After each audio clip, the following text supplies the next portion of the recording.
We were back in Padua, where Rose and I spent 2 days exploring this medieval city. The front of this building was designed by Dante in the year 1306. There were many antique structures throughout the city, but what Padua is best known for is the Basilica of St. Anthony of Padua.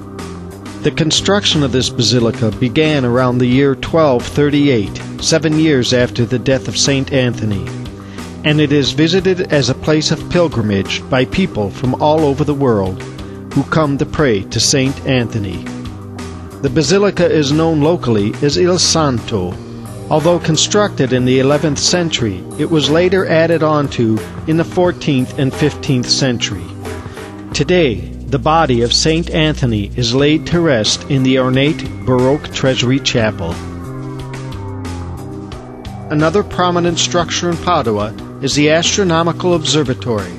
This is where Galileo perfected his telescope in the year 1610. It is also where he wrote his famous scientific papers that ended up costing him his life. There are also many ancient Roman ruins to be found in the city of Padua. Here we're in an old Roman Colosseum with a display of old water pipes that would feed water to the ancient city of Padua.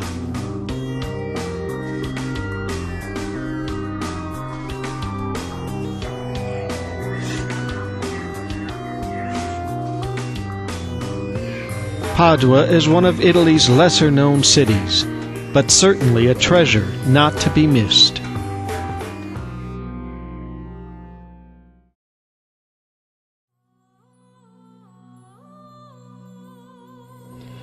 After 3 days of touring Padua and visiting friends, we were off to the station to catch a train heading west to the Mediterranean coast.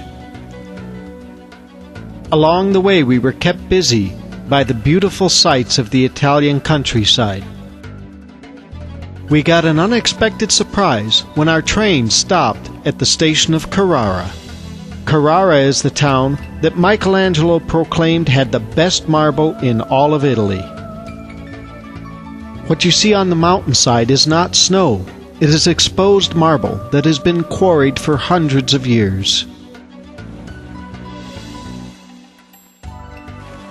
A few hours after leaving Carrara, our train came out of a tunnel, and this is the sight we saw outside of our window. We had finally reached the Mediterranean Sea and the village of Manarola.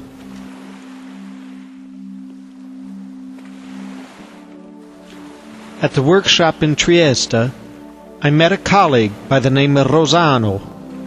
Rosano grew up in an area of Italy called Cinque Terre, and in Cinque Terre, one of the 5 villages was Manarola.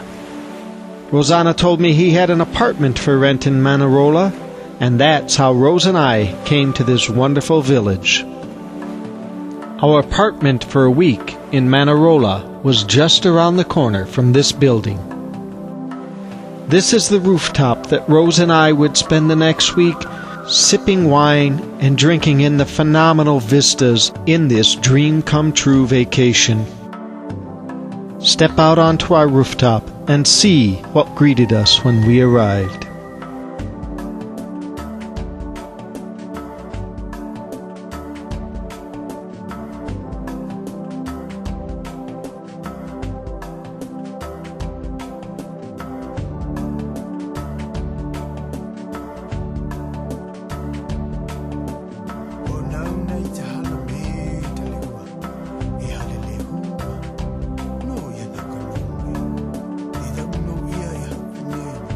Rosano had a complimentary bottle of champagne waiting for us chilled in our room. So we had a drink on our rooftop and headed out for a nice swim in the Mediterranean Sea. After a long train trip, the dip in the sea felt refreshing.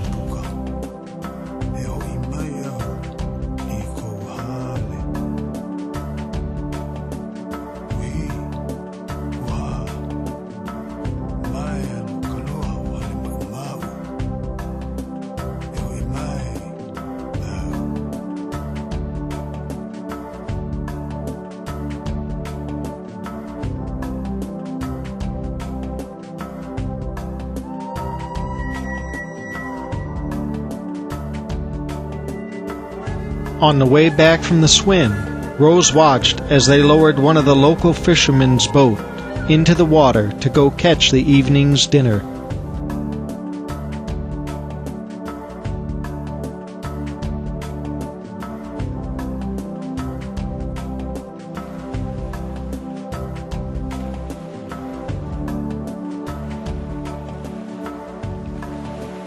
After our swim, there were still a few hours of sunshine left, so we decided to take a stroll around our little village and explore all its hidden delights.